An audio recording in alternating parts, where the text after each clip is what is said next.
Assalamualaikum warahmatullahi wabarakatuh. Innal hamdalillah nahmaduhu wa nasta'inuhu wa nastaghfiruh wa na'udzu billahi min shururi anfusina wa min sayyiati a'malina. May yahdihillahu fala mudilla lahu wa man yudlil fala hadiya lahu.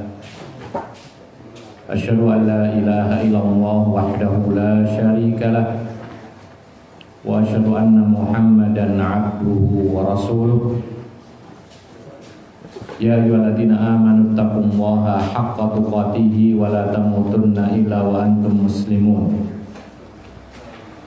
Ya ayyuhan nasu taqu rabbakumul ladzi khalaqakum min nafsin wahidah wa khalaqa minha zawjaha wa batha minhuma rijalan katsiran wa nisaa'a wattaqullaha alladzi tasaaluna bihi wal arham innallaha kana 'alaikum raqiba. Ya ayyuhalladzina amanu taqullaha wa qulu qawlan sadida yuslih lakum a'malakum wa yaghfir lakum dhunubakum wa may yuti'illaha wa rasulahu faqad faza fawzan 'azima. Amma ba'd. Ma'asyiral muslimin, jamaah Masjid Ihya As-Sunnah di Suwaluh yang dimuliakan oleh Allah Subhanahu wa taala. Pertama-tama puji dan syukur kepada Allah Subhanahu wa taala yang telah memberikan kepada kita kesempatan, kemudahan setelah kita libur beberapa bulan sebab adanya wabah corona, dan kita dipermudah oleh Allah Subhanahu wa taala dengan izinnya kita bisa menyambung kembali kajian rutin kita.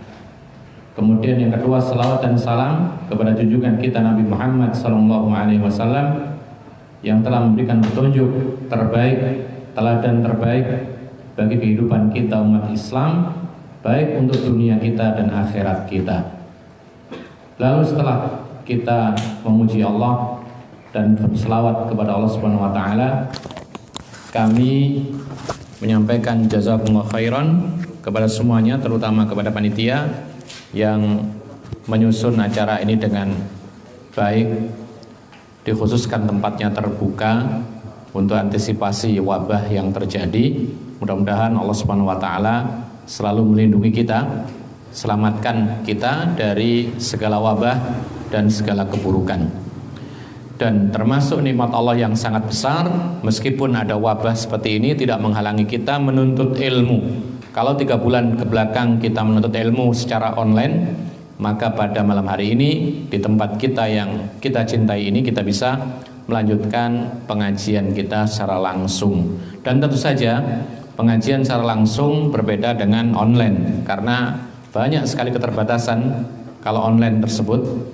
Seperti yang kita alami ketika mengajar dengan online, berbeda sekali dengan mengajar secara langsung. Ya, kalau secara langsung begini kita melihat ekspresi wajah para hadirin, ngerti tidaknya ketara dari raut mukanya, ya. Kemudian kondisi hidup atau suasana hidup itu kelihatan, sedangkan online kadang-kadang kita tidak tahu, ditinggal tidur, ya, ditinggal apa begitu tidak tahu. Jadi sekali lagi kita bersyukur kepada Allah, kemudian bersalawat kepada Nabi, dan bersyukur kepada semua pihak yang menyelenggarakan pengajian ini, karena Nabi mengatakan la yashkurullah man la yashkurun nas. Tidak bersyukur kepada Allah orang-orang yang tidak berterima kasih kepada manusia yang telah berbuat baik kepada kita. Ikhwan fillah azakumullah, kita lanjutkan sekarang adalah bab yang berikutnya, as-sodaqu. Sodak. Sodak itu makna lain atau kata lainnya adalah al-mahru. Ya. Apa al-mahru? Al-mahru itu sudah menjadi bahasa kita, mahar. Bahasa kita yang lain mas kawin. Bahasa yang lain ujroh. Dalam Al-Quran disebutkan ujroh. Wa atun nisa ujurahunna. Ya. Kemudian juga disebut nihlah, ata, dan lain sebagainya. Intinya adalah sodak ini pembahasan tentang mas kawin. Perlu diketahui bersama ikhwanna fiddin azakumullah bahwa sodak ini Mas kawin dalam pernikahan itu bukan termasuk syarat dan bukan termasuk rukun pernikahan.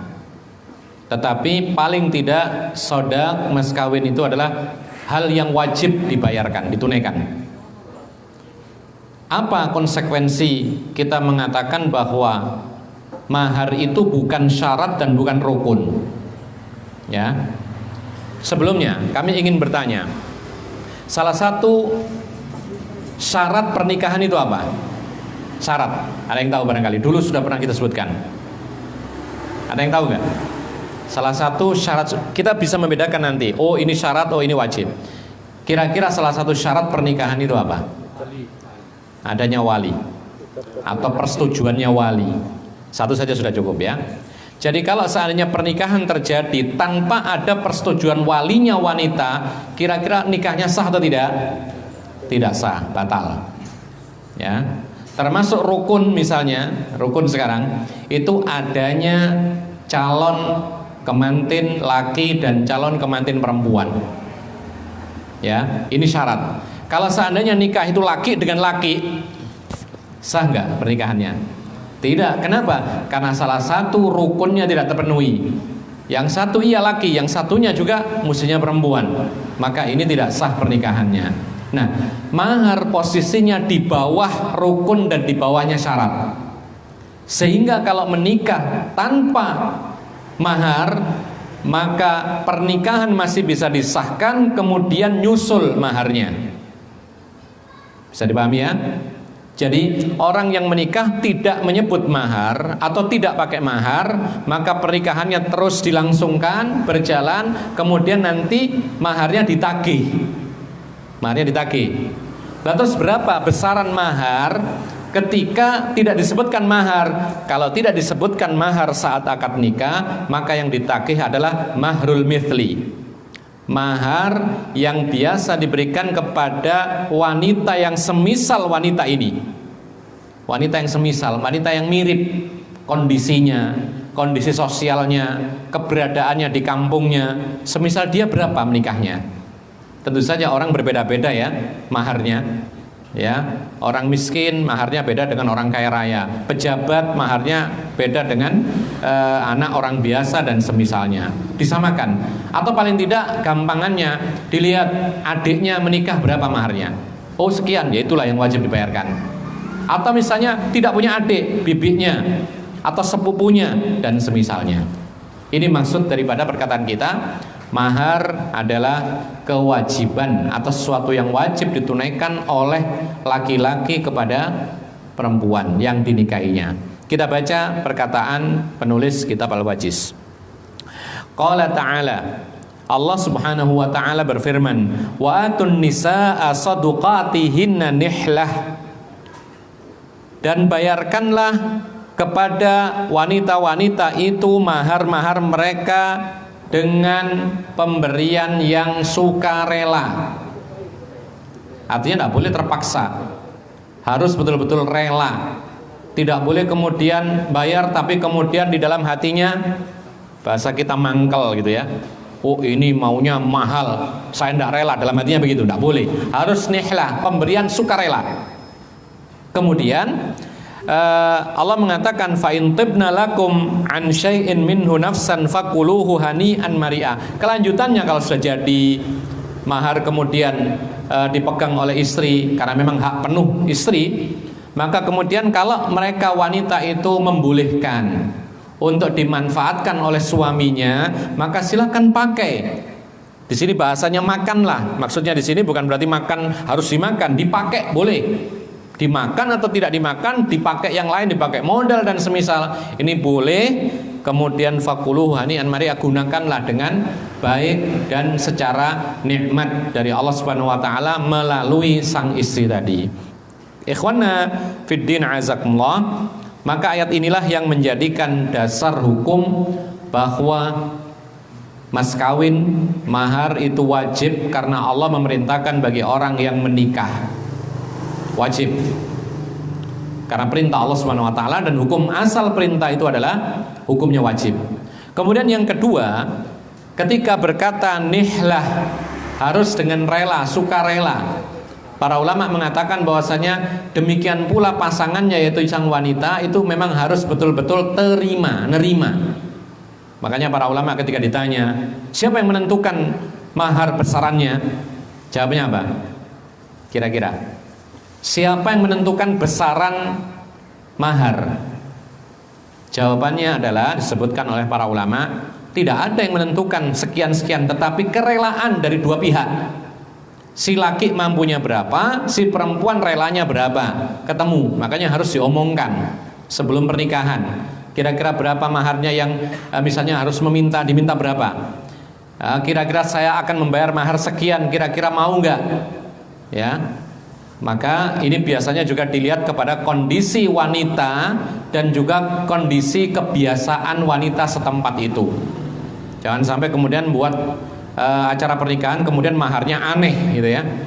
Biasanya di kampungnya hanya sekian, kemudian dia membuat mahar itu paling tinggi sehingga orang akan melihat hal ini adalah tidak wajar. Maka ini tidak boleh juga. Nah, kaum muslimin dan muslimat yang dimuliakan oleh Allah, fas-shadaqu haqqul mar'ati 'alal rajul. Mahar itu haknya wanita yang wajib ditunaikan oleh laki-laki. Jangan dibalik. Karena ada suatu kabilah, suatu marga, itu mahar itu dari pihak wanita lalu diberikan kepada laki-laki, baru laki-laki yang membayarkan.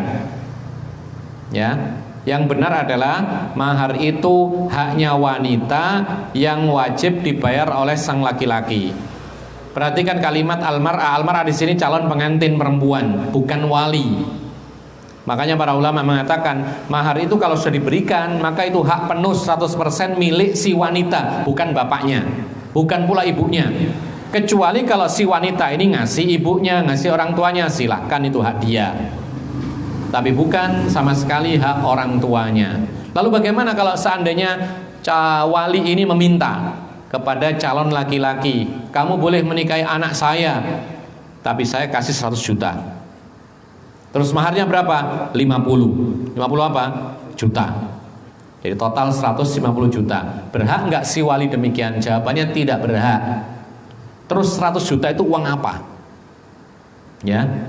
Karena kewajiban di sini adalah mahar untuk si perempuan, maka si laki-laki atau si wali tidak berhak untuk meminta pemberian. Kecuali kalau si laki-laki yang menikahi wanita itu memang dari hatinya dia rela pengen ngasih kemurahan dia, kedermawanan dia, memberikan kepada si calon mertua tadi, dibolehkan. Kita lanjutkan. Wa huwa mulkun laha, mahar itu milik si wanita tadi. La yahidu li ahadin aban kana au ghairahu an ya'khudha minhu syai'a. Tidak halal bagi seorang pun, baik ayahnya wanita atau yang lainnya. Selainnya siapa? Kadang-kadang yang ikut-ikutan dalam pernikahan itu selain bapaknya siapa? Paman. Siapa lagi? Mak comblang. Ya kan?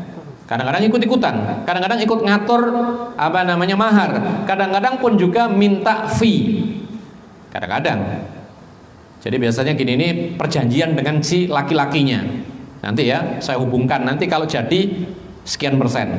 Nah, sudah dibisniskan seperti ini. Ini tidak boleh. Maka tidak halal bagi seorang pun, baik ayahnya atau orang lain, untuk mengambil sedikit pun dari mahar tersebut, kecuali jika wanita itu rela dari hatinya sendiri bihadzal akhli, untuk memberikan mahar kepada orang lain. Jadi misalnya wanita itu dinikahi oleh laki-laki dengan mahar misalnya 5 juta misalnya. 5 juta misalnya. Setelah menikah melihat orang tuanya kok jualannya habis modalnya, dikasihkan 5 juta semuanya kepada orang tuanya. Ini boleh. Apakah harus minta izin kepada suaminya? Apakah harus minta izin kepada suaminya kalau wanita itu memberikan mahar kepada orang tuanya? Ayo, jawabannya tidak. Konsekuensi kepemilikan itu milik si wanita, hak penuh, berarti dia berhak memperlakukan mahar ini untuk apapun. Ya, kalau misalkan laki-laki mengatakan, oh jangan, itu kan dibuat hiasan. Kadang-kadang uang 5 juta ditata rapi, ditempel di dinding, bentuknya apa? Kadang-kadang bentuknya apa itu? Dibuat bentuk kapal, dibuat bentuk apa begitu hiasan. Jangan, Itu mahar kita jangan. Kita katakan, kenapa dibuat hiasan? Itu haknya perempuan. Andaikan dibuat hiasan, tetap itu haknya wanita, dan wanita itu boleh memperlakukan apa saja dengan maharnya.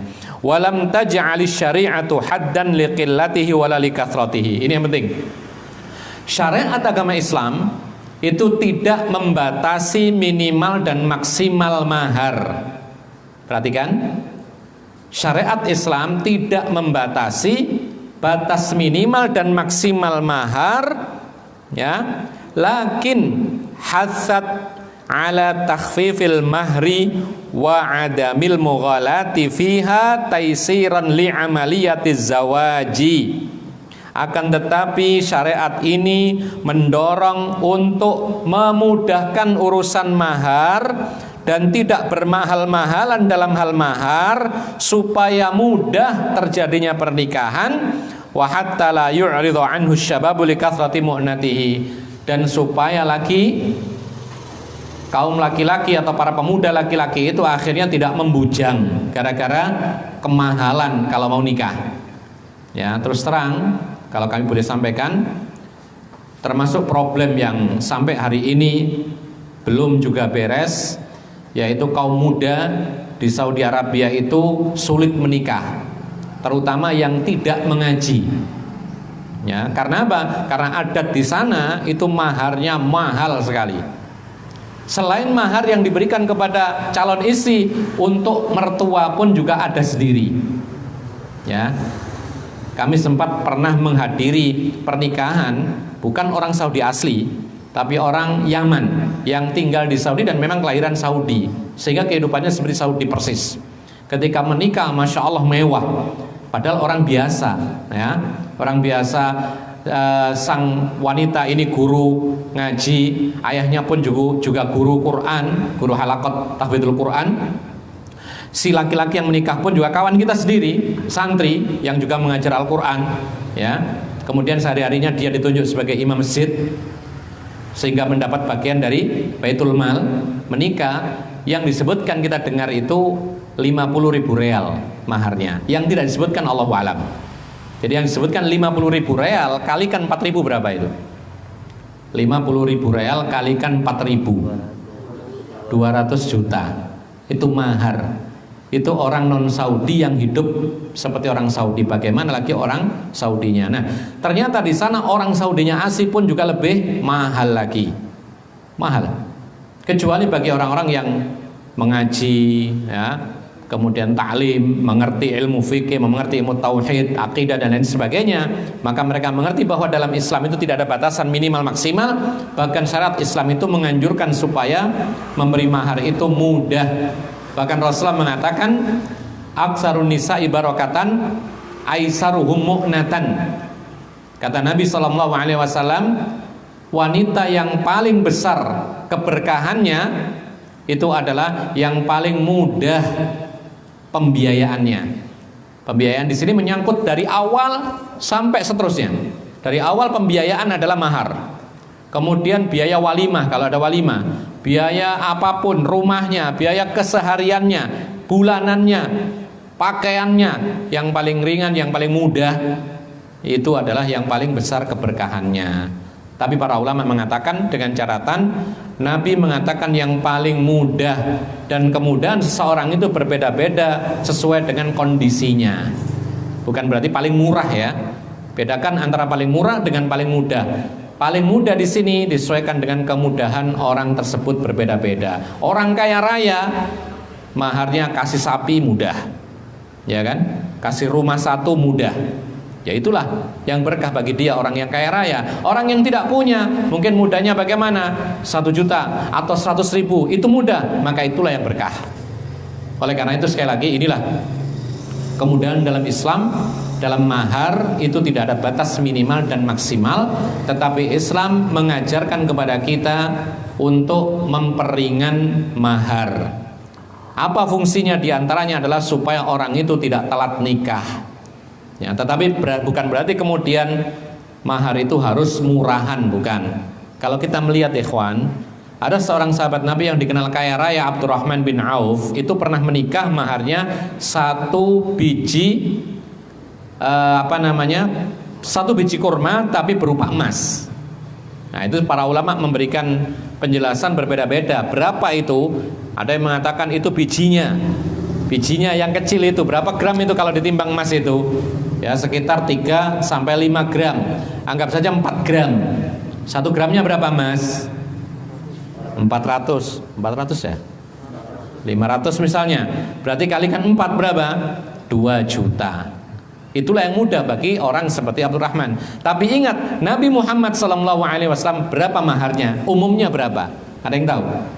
Nabi Muhammad kalau menikahi wanita yang menjadi isi-isinya dan ummul mukminin, beliau menikahi mereka rata-rata yang disebutkan oleh Aisyah, ya, itu adalah 12 uqiyah dan setengah uqiyah. 12 setengah uqiyah. 12 setengah uqiyah itu sama dengan 500 gram perak atau dirham. Afwan, bukan 500 gram, 500 dirham. Dirham itu satu uang logam dari perak, ya, yang beratnya antara 2,5 gram sampai 3 gram perak murni. Perhatikan di sini, coba kita lihat apakah Nabi SAW menggampangkan dalam urusan mahar? Jawabannya tidak. Nabi Muhammad biasanya umumnya memberikan mahar itu 12,5 uqiyah, sama dengan 500 dirham, 500 keping uang perak. Nah, itu berapa rupiah? 1 keping uang perak anggap saja 3 gram, ini maksimal 3 gram, ya, berarti ya 1.000. Dari mana 1.500? Berarti di situ 500 dirham, masing-masing dirham 3 gram, berarti 500 kali 3 berapa? 1.500 gram perak murni, 1,5 kilogram perak murni. Nah, sekarang antum coba lihat berapa sih harga perak murni? Perak murni yang lempengan itu loh. Ya, jadi kalau misalkan anggap saja ya, kurang lebih ya, kira-kira saja, nanti realnya antum lihat lagi. Anggap saja kira-kira 1 gramnya 10.000. Ya. Ya, 10.000 ya. Perak tidak mahal ya, beda dengan emas. Anggap saja 10.000 1 gramnya. Berarti 10.000 dikalikan 1.500 gram. Berapa itu? 15 juta. Jangan kaget ya. Dan jangan tersinggung yang menikah dengan alat perlengkapan alat sholat. Ya, jangan tersinggung ini. Dan itu sah, tidak ada masalah selama ridho dan memang mampunya lakinya demikian, gitu loh. Tidak ada masalah. Dan dilihat kepada kebiasaan. Karena itu kebiasaan silahkan, tidak ada masalah. Yang penting jangan salah-salah. Seperti yang salah yang disebutkan oleh para ulama, misalnya mahar dengan baca surat Al-Ikhlas. Nah, ini tidak benar. Ya, atau mahar, sekarang yang marah adalah dengan mahar baca surat Ar-Rahman. Allahu a'lam dalilnya apa. Yang ada itu sahabat Nabi menikah ketika dia miskin, tidak punya harta, tidak punya pakaian kecuali yang lengket di badannya. Lalu kemudian dia punya hafalan beberapa surat, maka Rasulullah menikahkan dia, maharnya mengajari surat-surat yang sudah dihafal. Ini baru benar. Karena gantinya harta adalah jasa. Sebagaimana Nabi Musa ketika menikah, maka maharnya adalah berkhidmat, bahkan menggembala kambingnya mertuanya selama 8 dan disempurnakan 10 tahun. Makanya para ulama mengatakan urutan yang pertama mahar itu kalau bisa harta, karena harta itulah yang bermanfaat di dunia. Kalau memang tidak ada harta, baru ke jasa, karena jasa itu bisa dinilai dengan harta. Makanya para ulama juga mengatakan mahar itu ya sah dengan apapun yang bisa digunakan untuk membeli sesuatu, itu baru sah. Mahar itu adalah sah apabila sesuatu itu bisa digunakan untuk membeli sesuatu. Kalau tidak bisa digunakan membeli sesuatu, nggak bisa dijadikan mahar. Ya, contoh, saya mau menikah, maharnya apa? Kucing Anggora, boleh nggak?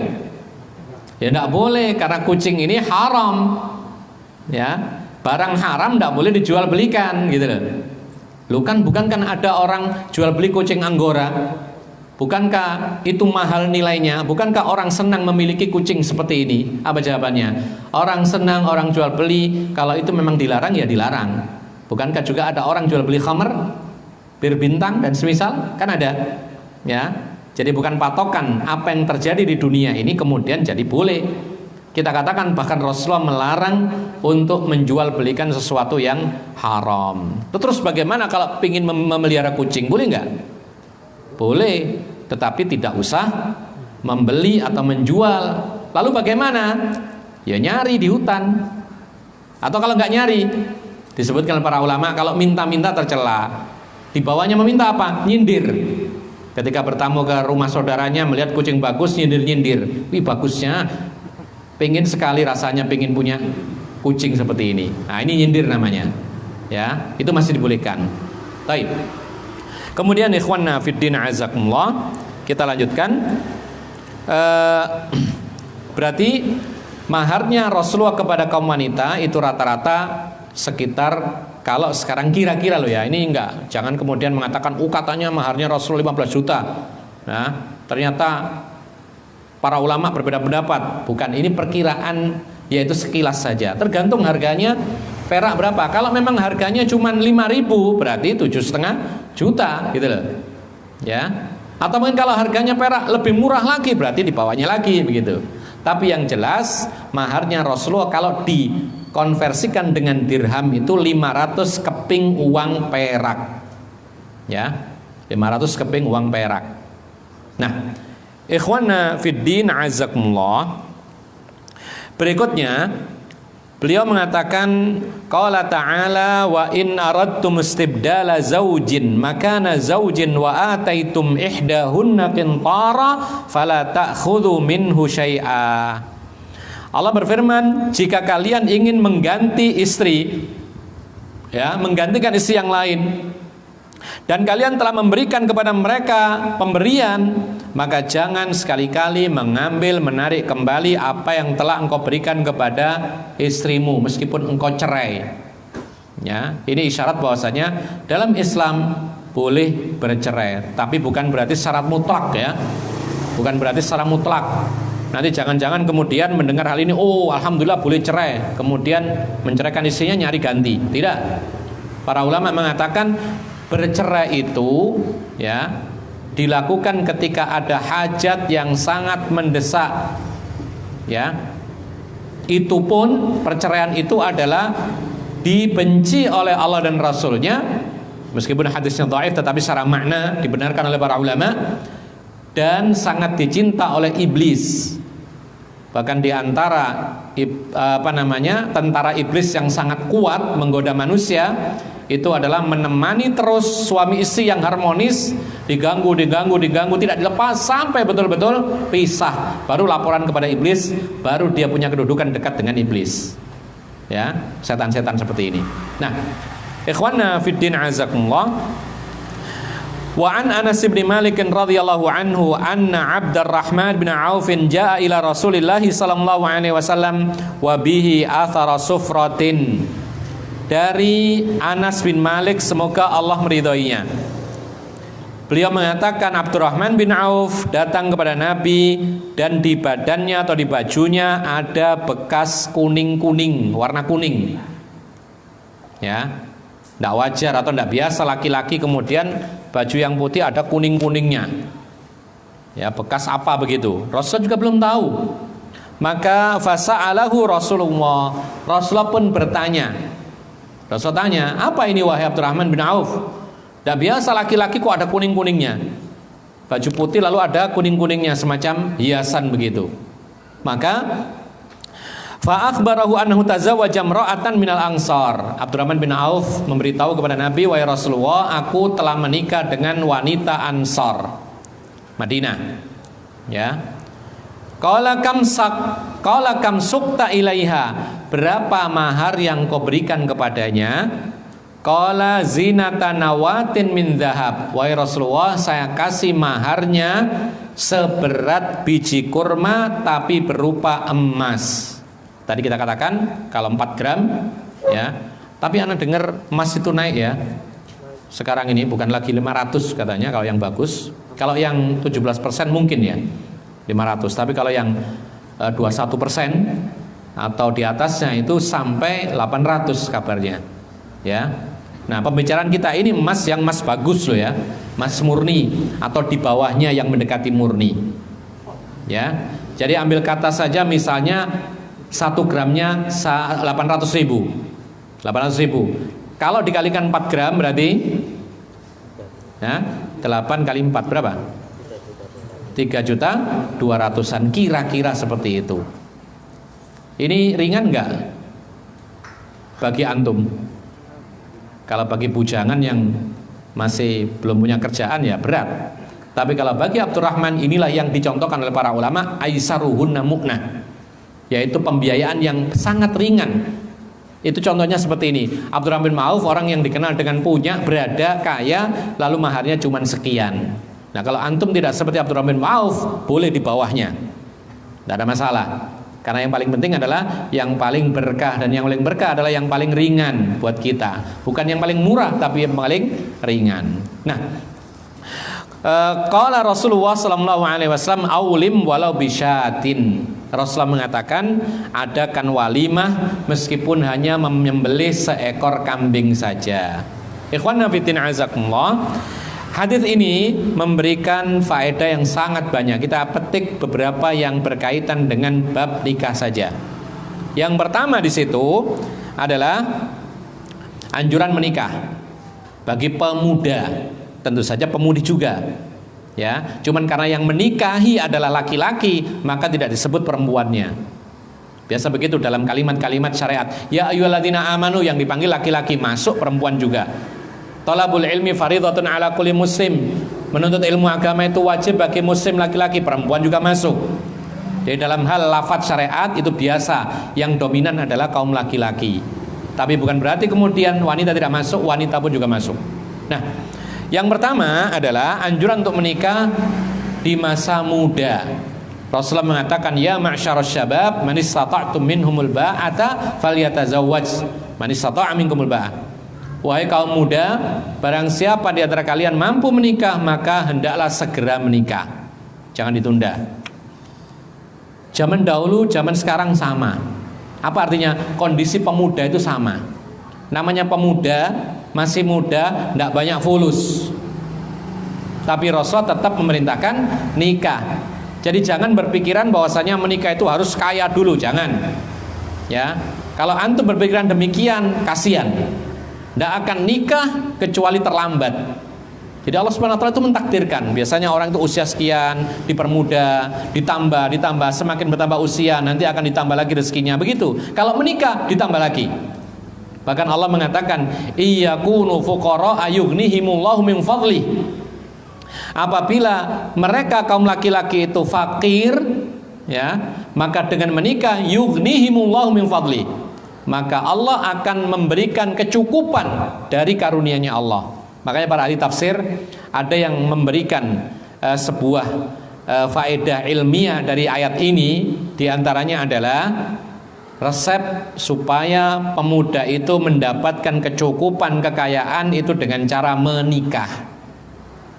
Sekarang kita tanya, ada nggak di sini yang menikah waktu dulu itu pas-pasan? Ada nggak?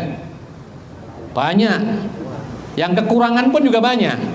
Tapi ketika bismillah menjalankan perintah Allah, maka Allah permudah, Allah buka rezeki. Bahkan para ulama mengatakan bahwa ini kalau kita ini ikhlas karena Allah, siap menjalani beban sebagai suami yang berwajib menafkahi istrinya, maka insya Allah kalau dia tidak malas itu akan dibuka. Dan itu terbukti bagi kita rata-rata. Coba nanti sharing ya sama-sama. Ikhwan yang sudah puluhan tahun menikah, cobalah tanya dulu menikah kondisinya bagaimana, gaji berapa, pemasukannya berapa, ya, punya tabungan berapa. Rata-rata tidak ada tabungan, rata-rata nekat, ya kan? Dan itu memang janji Allah. Kalau menikah karena Allah, maka akan dimudahkan dan diberikan kehidupan yang layak dari Allah Subhanahu wa taala dengan karunia-Nya. Ini yang pertama. Yang kedua, ikhwan fillah azakumullah, bahkan sebelum kita lanjutkan, bahkan banyak di antara kita yang maharnya pun menghutang. Ini ada. Ya. Ini ada seperti ini. Kemudian kita lanjutkan, di antara faedah daripada kisahnya Abdurrahman bin Auf menikah, maka orang yang menikah itu tidak harus mengundang semua orang yang dikenal.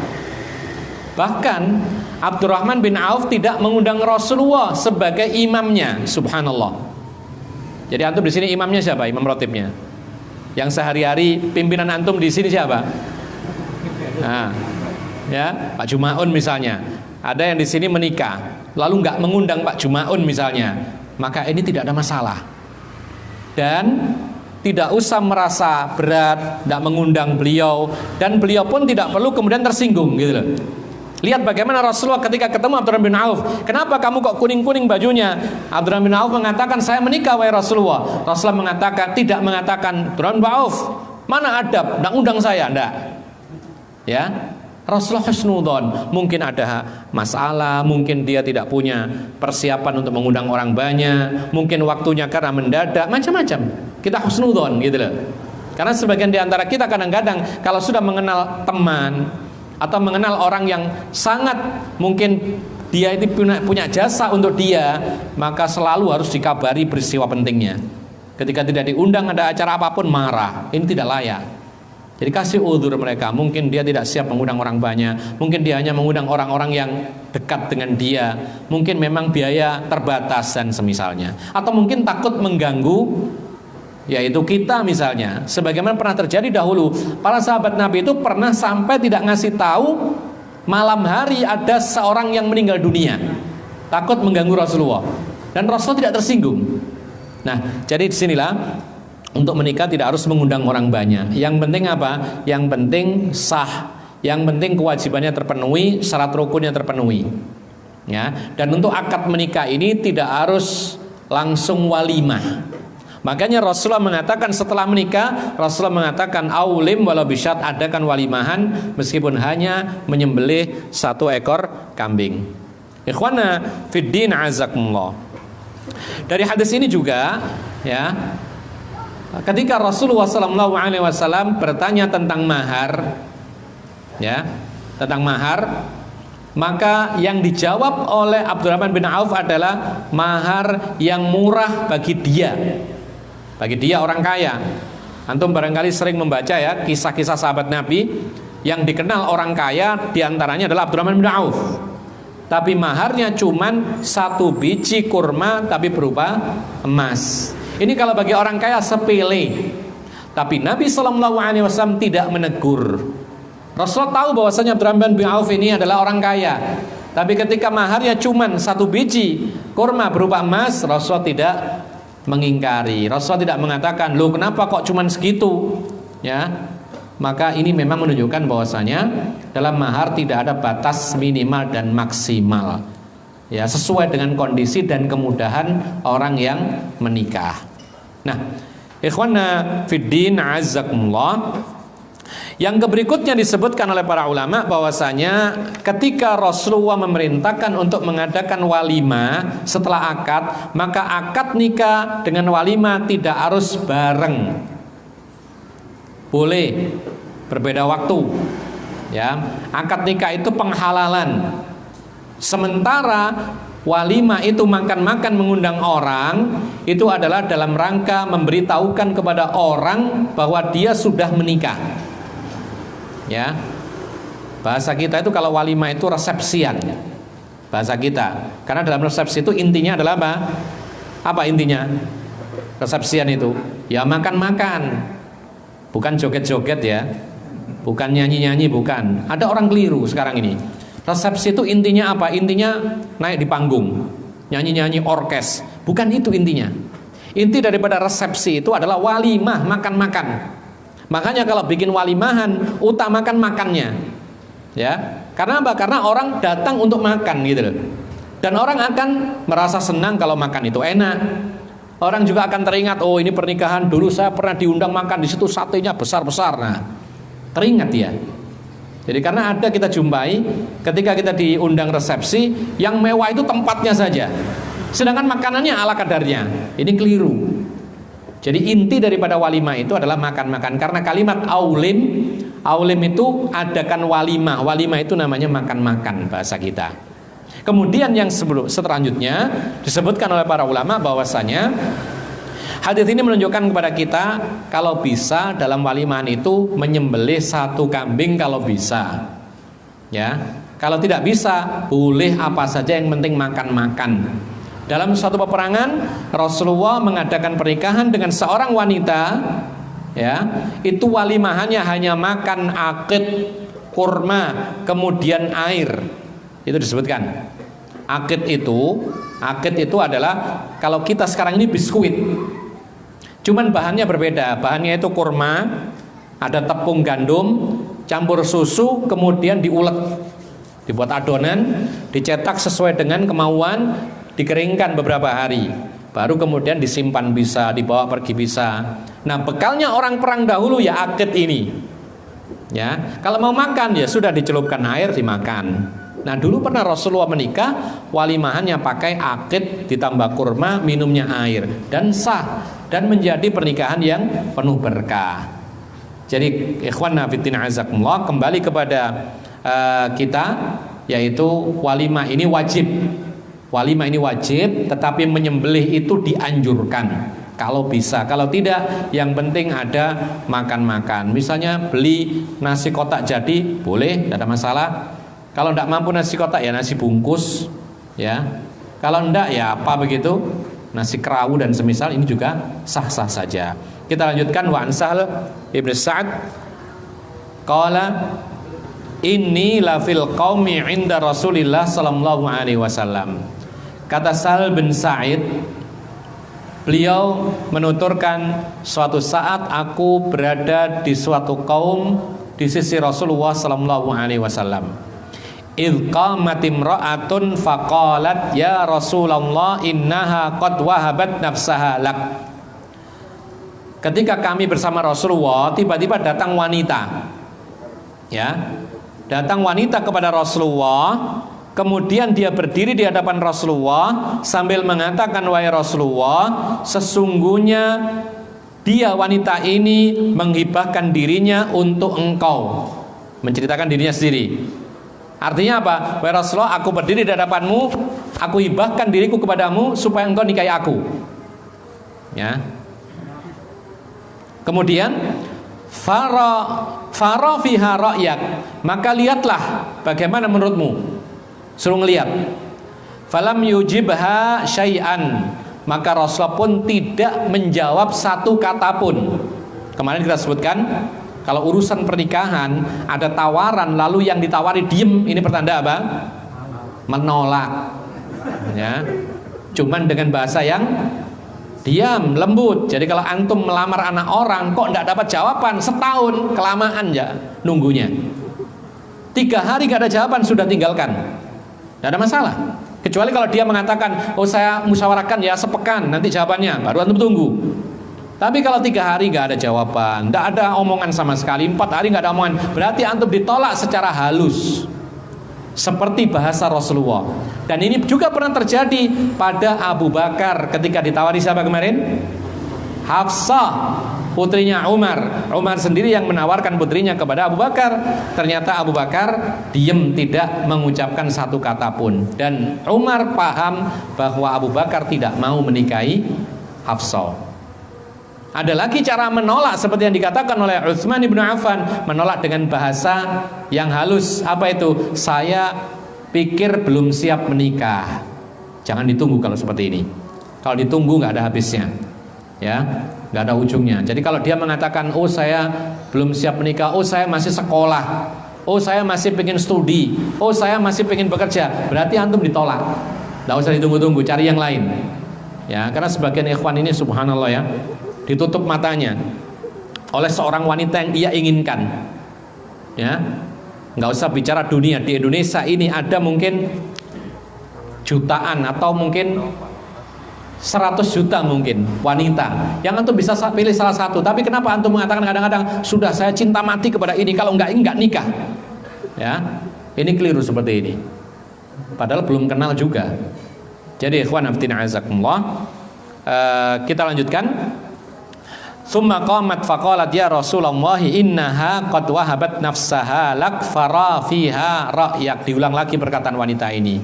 Wahai Rasulullah, ini wanita berdiri di hadapanmu supaya engkau nikahi, saya hibahkan diriku kepadamu. Tapi Rasulullah tidak menjawab. Summa qamat salisa, kemudian 3 kali begitu, ternyata Rasulullah diam. Faqama rajulun faqala ya Rasulullah angkihniha.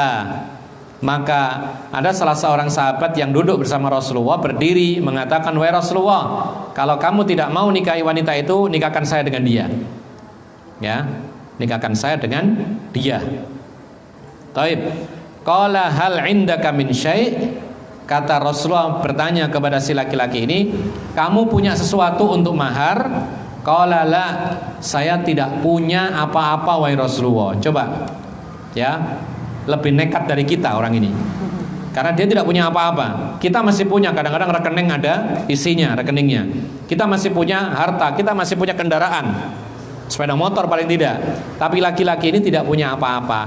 Qala idhab fatlub walau khataman min hadidin. Fadhahaba wa talaba thumma jaa faqala ma wajadtu syai'an wala khataman min hadid.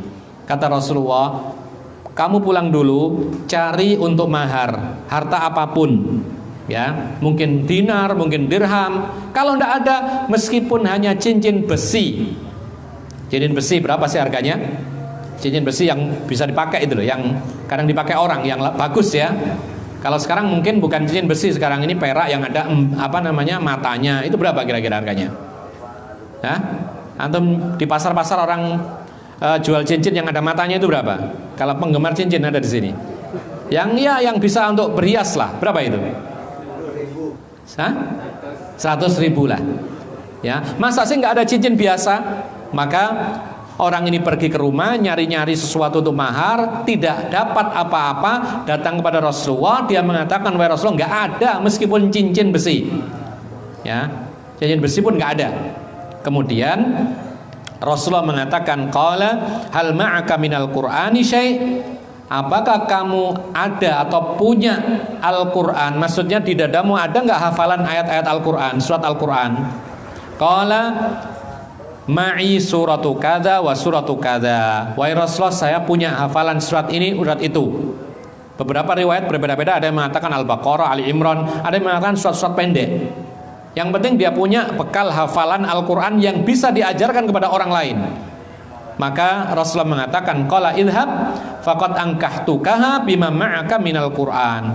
Kalau begitu silahkan, aku nikahkan kamu dengan mahar hafalan Al-Quranmu. Dalam riwayat yang lain Rasulullah mengatakan, idhab fa'alimha surah hadhihi surah tilka surah suwar. Atau kama qala sallallahu alaihi wasallam. Ya sudah, kamu menikah, saya nikahkan kamu dengan yaitu Al-Quran ini, dan ajarkanlah surat-surat Al-Quran yang kau hafal kepada dia ini.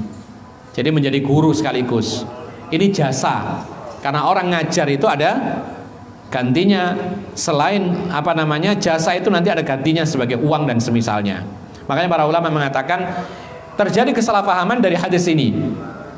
Ketika mendengar atau membaca sendiri, makanya kalau bisa jangan otodidak ya belajar itu. Kalau otodidak ya begini ya, akibatnya. Baca sendiri, diartikan sendiri, maka ketika menikah kemudian baca surat Ar-Rahman sebagai mahar. Ya. Atau karena hafalnya kul a'udzu birabbin nas, kul a'udzu birabbil falaq, dan itulah dijadikan sebagai mahar, dibaca di hadapan yaitu penghulunya misalnya. Kita katakan ini salah paham. Karena dalam riwayat-riwayat yang lain dikatakan di situ ada beberapa lafadz hadisnya, yaitu Rasulullah menyuruh untuk mengajarkan si wanita itu hafalan surat Al-Quran tadi. Makanya para ulama memberikan kriteria mahar itu adalah sesuatu apapun yang bisa untuk beli sesuatu. Ya. Nah sekarang ini buktinya, ngajari sesuatu itu bisa nggak untuk beli sesuatu? Bisa. Khidmah, ya, jasa. Seperti orang ngajar, orang privat belajar ini, bimbingan belajar, itu kan khidmah. Mengajar itu dihargai sebulan sekian, sama dengan uang gitu loh. Nah kalau membaca Ar-Rahman sekarang gini, ada penjual, misalnya penjual nasi goreng. Penjual nasi goreng. Ada seorang beli nasi goreng, ya, tetapi dia tidak punya uang. Dan penjual nasi goreng ini punya anak-anak kecil yang ingin belajar Al-Quran. Maka kemudian sang pemuda menawarkan diri, ya sudah, saya ajari Al-Quran anak bapak selama sebulan 500.000. Tapi saya tidak ambil uangnya, saya ambil setiap hari nasi goreng 1 bungkus. Boleh nggak itu kira-kira? Boleh, karena itu jasa. Ya. Nah sekarang ada orang lain yang salah paham tadi, beli nasi goreng, mana uangnya? Saya baca surat Ar-Rahman. Boleh nggak? Tidak ada yang mau. Gimana? Berarti di sini tidak boleh mahar berupa bacaan sekedar surat dari Al-Quran, tetapi mengajari Al-Quran itu dibenarkan dan ada contohnya. Ya. Kemudian ikhwan fillah azakumullah, wa yajuzu ta'jilus shadaqi kullihi. Tapi ada beberapa hikmah yang bisa kita petik dari kisah seorang yang sangat miskin ini. Para ulama mengatakan miskin tidak menghalangi untuk menikah. Ya. Artinya orang semiskin apapun itu tidak dilarang dalam Islam untuk menikah. Yang penting ada wanita yang mau dengan dia, kan gitu. Ya. Kenapa demikian? Karena miskinnya sangat-sangat parah orang ini. Karena apa? Dalam riwayat dijelaskan, sebelum dia mencari cincin tadi, bertanya Rasulullah, apa maharmu yang kau berikan? Sarung ini wahai Rasulullah, sarung yang dipakai satu saja. Maka Rasulullah mengatakan, kalau sarungmu kau kasih, kamu pakai apa? Gak ada. Jangan. Coba lihat, dia tidak punya kain kecuali sarung yang dia pakai, apalagi rekening. Dia tidak punya kendaraan, tidak punya modal. Nah terus pertanyaannya, sehari-hari hidupnya bagaimana? Ya hidupnya seperti makhluk Allah yang lain. Ya, tawakal dan bekerja, tidak malas. Makanya penting kiranya itu jangan malas. Ya, karena orang tidak malas itu ada saja rezekinya dari Allah Subhanahu wa taala. Tapi kalau sudah malas, maka ini sifat yang tercela, dan Nabi SAW pernah berlindung kepada Allah dari sifat kemalasan. Adzan dulu. Adzan. Ya? Ya, adzan dulu, kita sambung.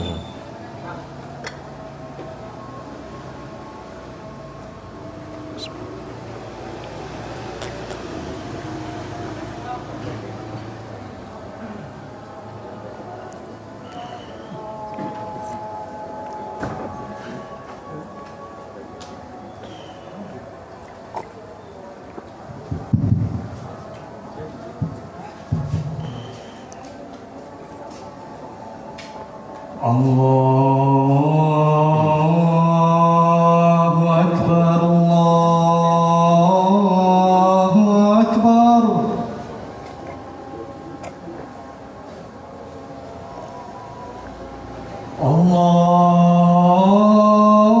Allahu Akbar, Allahu Akbar.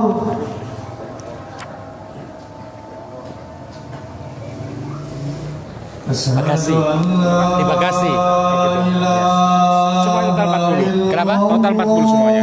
Enggak, antum hitung aja, ada tulisannya. Terus diskresek ada sebagian, karena belum pastikan tak masuk noto tadi. Ada beberapa orang tadi. Asyhadu an la ilaha illallah.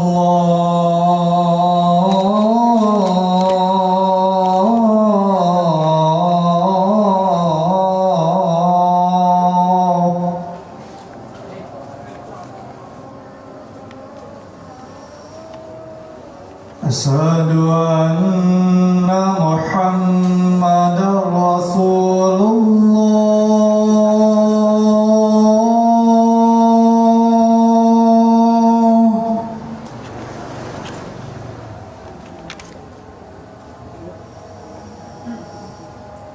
Asyhadu anna Muhammadar Rasulullah.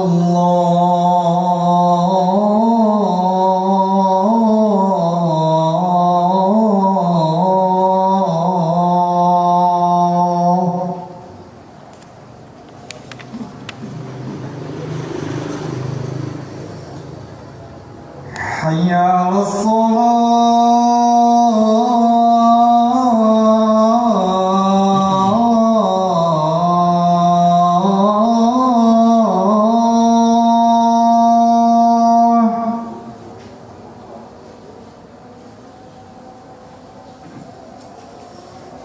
حي على الصلاة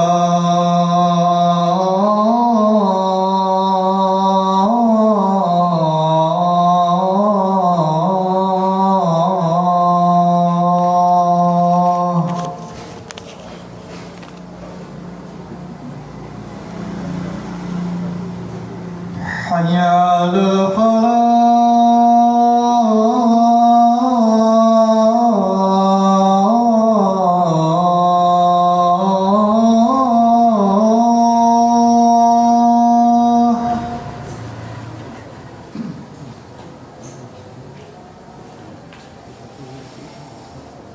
حي على الفلاح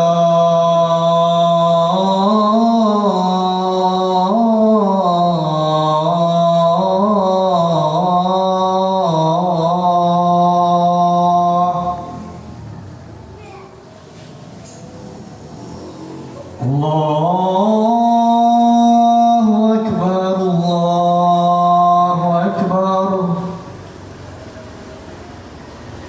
لا إله إلا الله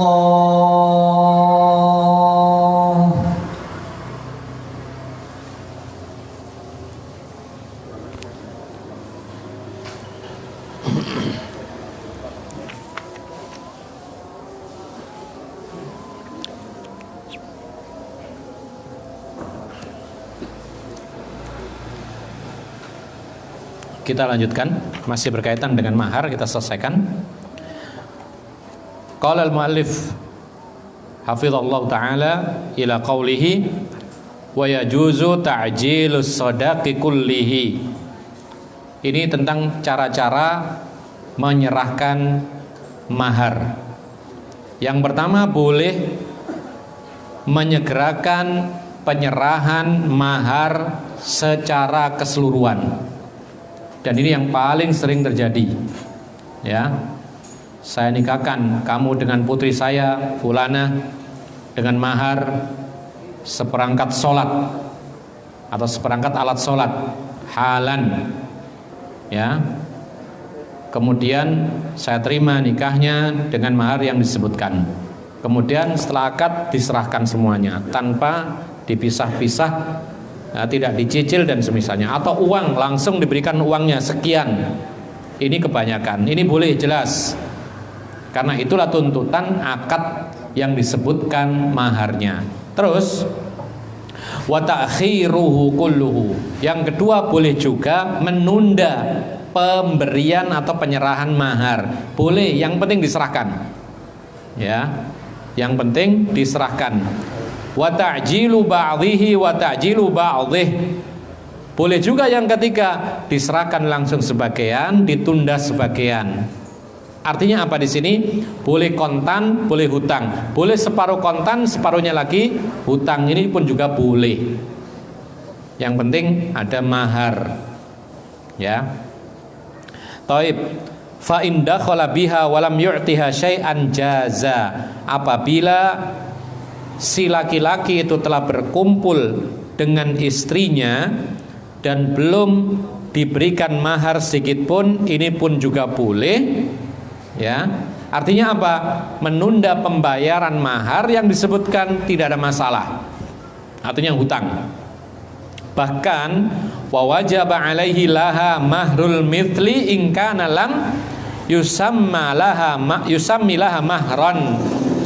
Dan apabila ketika akad nikah tidak disebutkan mahar, kadang-kadang tidak disebutkan maharnya, maka mahar yang wajib dibayar adalah mahar mithli. Kita tadi sebutkan, mahar mithli itu adalah besaran mahar seperti biasanya wanita yang semisal wanita itu. Dilihat kebiasaan wanita seperti ini, kondisinya seperti ini. Paling tidak ukhtinya, saudarinya, atau bibinya, atau kakak perempuannya menikah, berapa maharnya kemarin? Sekian, ya itulah yang diberikan. Kalau tidak disebutkan, karena ini wajib. Kemudian fa in kana qad samma laha mahran a'taha ma sammahu. Apabila sudah disebutkan maharnya sekian-sekian, ya, tetapi belum dibayarkan langsung, maka harus dibayarkan sesuai dengan yang disebutkan. Jadi boleh hutang, tapi berapa yang disebutkan? Ya, maharnya berapa? 1 juta, harus 1 juta, tidak boleh tidak sama. Wal hadaru kullal hadari min adamil wafa'ilaha bima syarata. Dan hati-hati, waspada, harus engkau ini takut kepada Allah, jangan sampai tidak ditunaikan mahar tersebut seperti yang telah disebutkan, disyaratkan. Kenapa Rasulullah mengatakan ahaqqu ma aufaitum minasyuruti an tufu bihi mastahlaltum bihil furuja. Syarat yang paling berhak untuk ditunaikan, yang dibuat atau disepakati, itu adalah syarat untuk penghalalan farji. Artinya apa? Engkau menghalalkan sesuatu yang tadinya haram, itu dengan apa? Dengan mahar yang disebutkan. Maka jangan sampai menyelisihi mahar yang disebutkan. Jadi seperti kesepakatan, tadinya kan tidak ada, sekarang ada kesepakatan. Oh ya, menikah, maharnya berapa? 1 juta. Maka ini kesepakatan yang paling harus ditepati, selain persyaratan-persyaratan kesepakatan yang lainnya. Orang kadang-kadang punya kesepakatan jual beli, ya, jual beli. Syaratnya apa? Atau jaminannya apa? Jaminannya kalau seminggu rusak, balikkan, saya kembalikan uang sepenuh. Ini namanya kesepakatan yang dibuat, harus ditaati, dipenuhi. Karena Nabi mengatakan al-muslimuna ala surutihim. Orang Islam yang satu dengan yang lainnya itu berada di atas syarat mereka, kesepakatan, harus dipatuhi. Maka kalau demikian adanya, ada syarat atau kesepakatan yang lebih wajib untuk dipatuhi, ditaati dan ditunaikan adalah kesepakatan dalam mahar pernikahan. Karena apa? Karena mahar pernikahan yang disyaratkan itu atau yang disepakati itu adalah dalam rangka menghalalkan farji wanita. Bagaimana nggak besar? Tadinya ajnabiyah, wanita asing, dilihat saja nggak boleh, apalagi disentuh, apalagi dikumpuli. Nah ini untuk menghalalkan mengumpulinya, itu dengan kewajiban membayar mahar. Maka mahar ini adalah kesepakatan yang paling harus ditepati, tidak boleh menyelisihi. Fa in mata zauj ba'dal 'aqdi wa qabla dukhuli falil mar'ati al mahru kamilan. Apabila seorang suami meninggal dunia setelah ada akad nikah, jadi akad nikah langsung geblak misalnya, ya, lu kenapa? Ya tidak tahu, mungkin sakit jantungan, ya, mungkin. Jadi akad nikah selesai kemudian meninggal dunia sebelum dikumpuli si wanitanya, maka wanita itu berhak mengambil mahar secara sepenuhnya, tidak boleh dipotong. Ini karena bukan kesalahan si wanita gitu loh, ya. Lain halnya ketika laki-laki itu mendapati wanita ini ada aib yang disembunyikan, cacat yang disembunyikan, lalu kemudian si laki tidak terima, boleh diambil maharnya. Tapi kalau seperti demikian kondisinya, wanita ini tidak bersalah apa-apa. Maka ketika laki-laki menikahi wanita belum sempat mengumpuli lalu meninggal dunia, maka wanita ini berhak mahar secara keseluruhan. Kemudian thumma mata anha, na'am. An Alqamata qala utiya Abdullah fi imra'atin tazawwaja rajulun thumma mata anha wa lam yufrid laha sadaqan wa lam yakun daqala biha. Qala fakhtalafu ilai qala ara laha mithlu mahri nisaiha wa lahal mirathu 'alaiha al-iddatu. Fasyahida Ma'qil Ibnu Sinan al-Asya'i anna Nabi sallallahu alaihi wasallam qadha fi birwa'in binti Washiq bimithli ma qadha. Dalil bahwasanya wanita yang ditinggal mati suaminya belum sempat dikumpuli, itu dia berhak mendapatkan mahar penuh adalah hadis dari Alqamah. Beliau mengatakan Abdullah bin Mas'ud didatangi oleh kaum muslimin dengan membawa pertanyaan tentang seorang wanita yang ditinggal mati suaminya setelah akad sesaat kemudian meninggal, belum dikumpuli, dan juga belum disebutkan maharnya berapa-berapanya. Jadi ini menunjukkan boleh saja menikah tanpa menyebut mahar. Yang wajib dibayar adalah mahrul mithli, tadi kita sebutkan. Kemudian walam yakun dakhala biha. Si laki ini meninggal dunia setelah akad tapi belum mengumpulinya. Qala fakhtalafu ilai. Maka manusia pun berbeda pendapat melapor kepada Abdullah bin Mas'ud. Abdullah bin Mas'ud orang yang pandai dalam agama saat itu. Dikenal dengan sebagai salah satu fuqaha as-sahabah. Ahli fikihnya para sahabat Nabi. Faqala Abdullah bin Mas'ud mengatakan, menurutku wanita yang ditinggal mati suaminya yang belum sempat mengumpulinya ini berhak mahar mithli. Artinya maharnya disamakan dengan wanita-wanita yang seperti ini. Coba lihat kakak perempuannya kemarin menikah berapa maharnya. Oh ternyata sekian, itu yang dikasih. Adiknya perempuan berapa? Ya, dan lain sebagainya. Walahal mirathu wa 'alaihal iddah. Wanita ini berhak warisan. Jadi ternyata suaminya kaya raya. Sesaat setelah akad nikah belum sempat mengumpuli dia meninggal dunia, meninggalkan harta yang luar biasa 1 miliar berarti misalnya. Ya. Maka si wanita ini berhak berapa persen? Istri yang ditinggal mati suaminya berapa bagiannya? Ada yang tahu? Kalau punya anak berapa? 1/8. Kalau tidak punya anak 1/4. Jadi kalau misalkan ternyata suami ini hartanya 4 miliar, ya, menikah dengan wanita belum sempat menikah, stroke meninggal dunia, belum sempat mengumpuli. Kemudian diketahui hartanya 4 miliar. Berapa warisan yang diberikan kepada istrinya? 1 miliar. Lu kok banyak? Ya banyak, itulah hukum Allah Subhanahu wa taala. Wa 'alaihal iddah. Tapi wanita ini juga harus menjalani iddah. Berapa iddahnya ditinggal mati suami?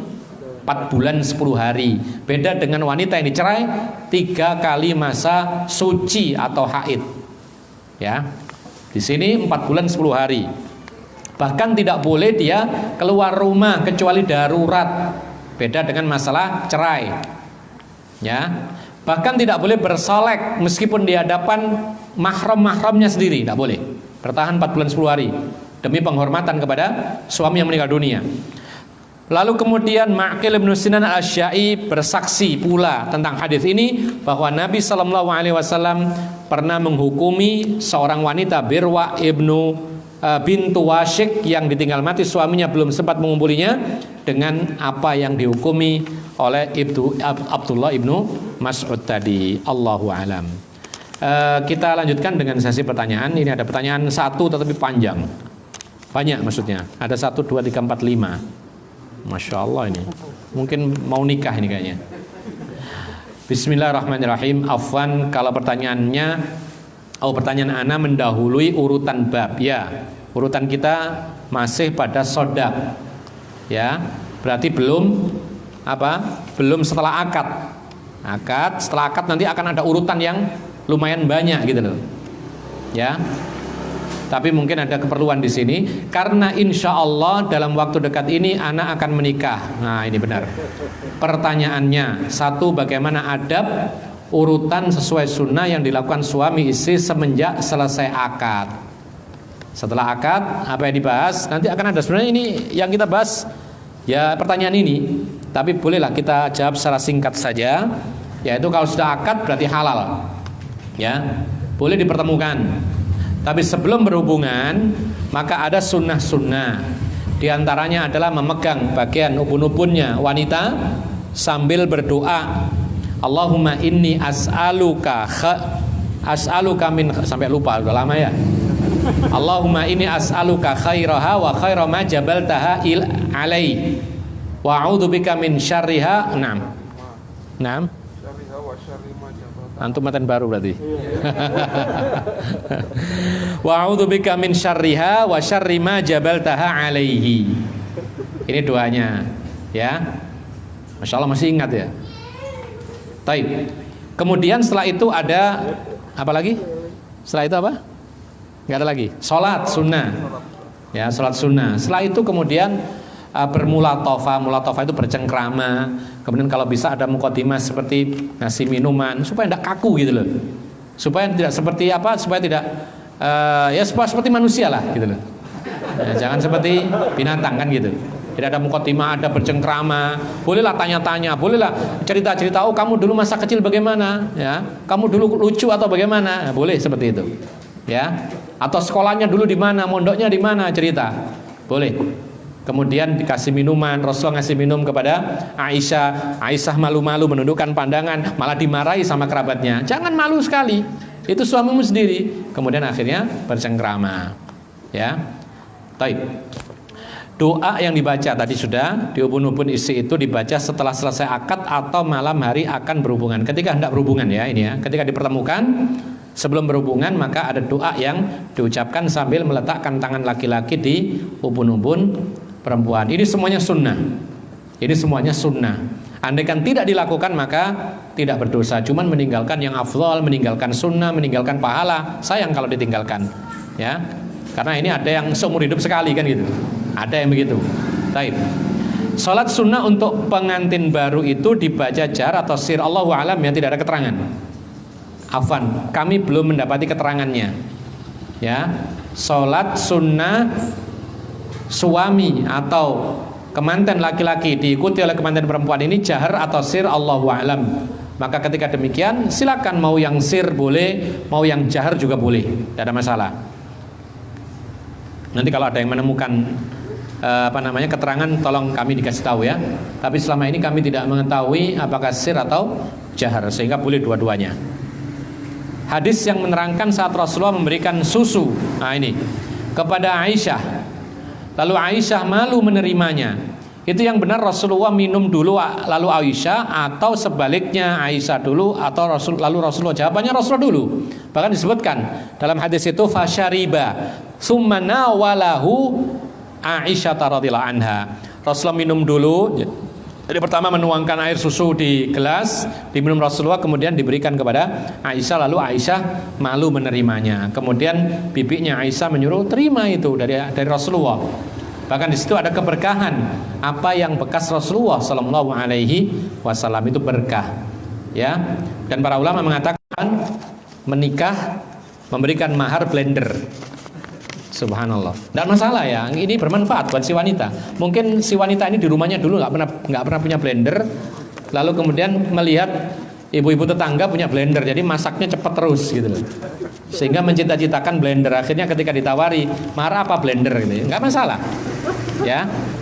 Jadi di sini sama saja tanggung jawabnya. Sebagai suami tanggung jawabnya memang berat.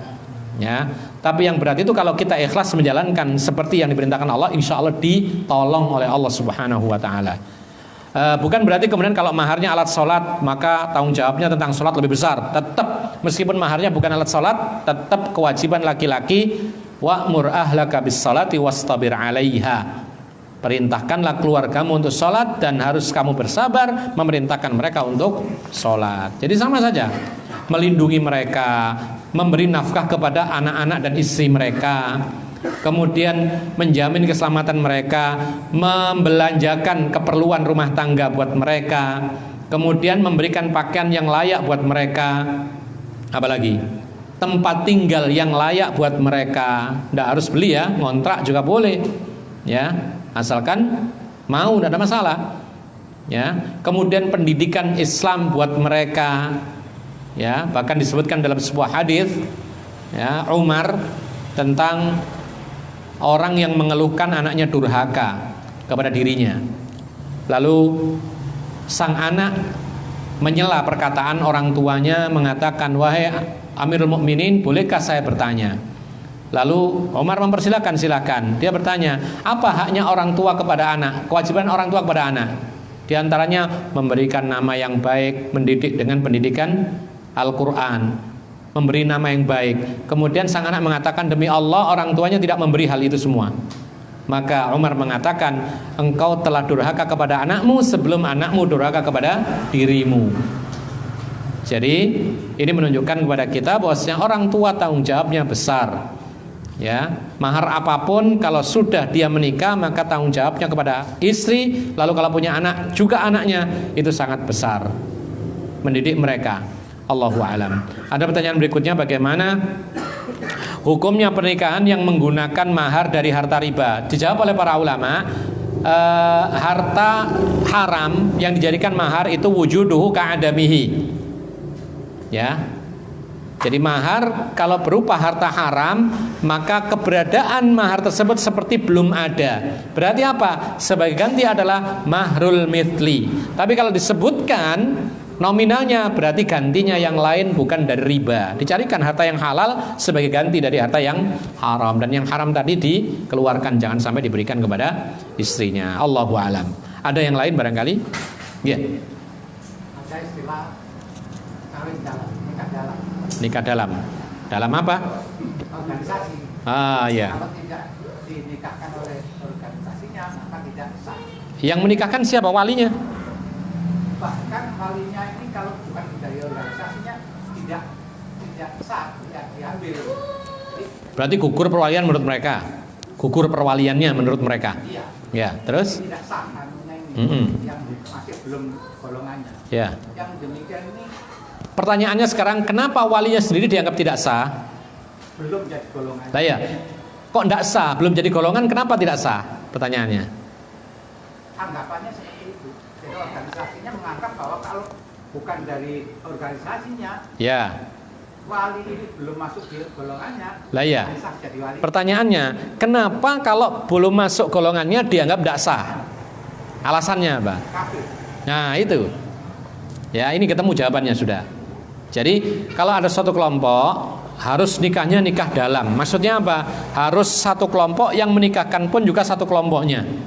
Jadi walinya nggak sah kalau nggak masuk dulu kelompoknya. Nah, ketika dia menganggap walinya sendiri menikahkan kok tidak sah, berarti dianggap Islamnya tidak sah, berarti dianggap kafir. Ini takfiri namanya. Ya tidak boleh seperti ini, ekstrim seperti ini. Padahal dia sudah Islam atau bersyahadat, sholat, ya, tidak menyekutukan Allah, hanya karena tidak masuk kelompoknya dianggap kafir. Ini tidak benar seperti ini. Jadi keyakinan seperti ini harus dihilangkan, dihindari seperti ini. Ya. Jadi kalau yang menikahkan ternyata kelompoknya tapi bukan walinya, ya justru malah nggak sah. Rasulullah mengatakan ayyuma imra'atin nakahat bi ghairi idni waliyiha fanikahuha batil. Rasulullah ulangi 3 kali, fanikahuha batil, fanikahuha batil. Perempuan mana saja yang menikah tanpa izin dari walinya yang sah, maka pernikahannya batil, pernikahannya batil, pernikahannya batil. Batil yakni batal. Ya. Tapi kalau misalkan yang menikahkan kebetulan walinya aslinya dan segolongan dengan dia, ya sah. Tapi kalau yang menikahkan adalah pimpinan jamaahnya, bukan walinya yang asli, wali aslinya ada tapi diabaikan, maka pernikahan ini tidak sah. Allahu a'lam. Ya. Ya, kelompok seperti ini tidak boleh diikuti ya, karena mengkafirkan kelompok yang lain. Tidak boleh. Silakan kalau ada yang lain. Iya.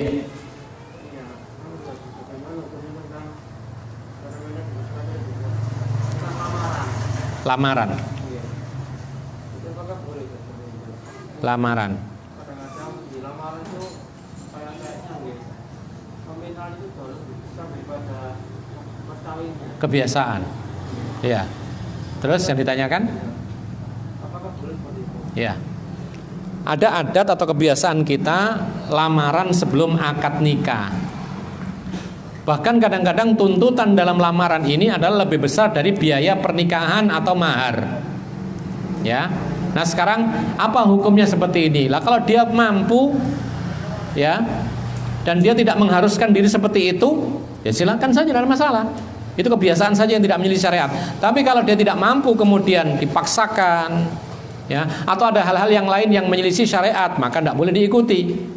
Tapi kalau sekedar datang keluarganya mungkin untuk supaya akrab ya sebelum menikah, kenal dulu keluarga satu rombongan, bawa makanan, bawa kue-kue ala kadarnya, dan itu tidak memberatkan, ya silakan, ini kebiasaan baik, tidak ada masalah. Nah, tapi kalau harus dalam lamaran harus memberikan cincin, ya harus memberikan uang sekian-sekian, maka ini yang tidak boleh diikuti seperti ini. Jadi adat kadang-kadang kalau memang menyelisih syariat maka tidak boleh diikuti. Tapi kalau tidak menyelisih dan kita mampu maka silakan dilakukan.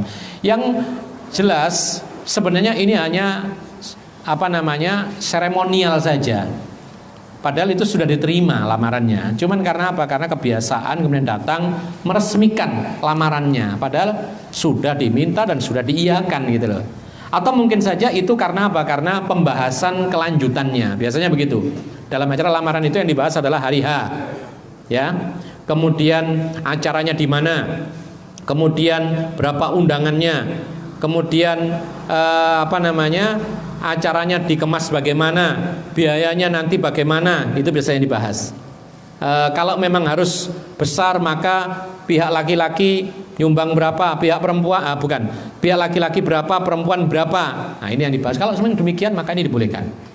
Ya, yang tidak boleh itu kalau ada yang menyelisih syariat. Allahu a'lam. Ya, silakan. Terakhir, barangkali.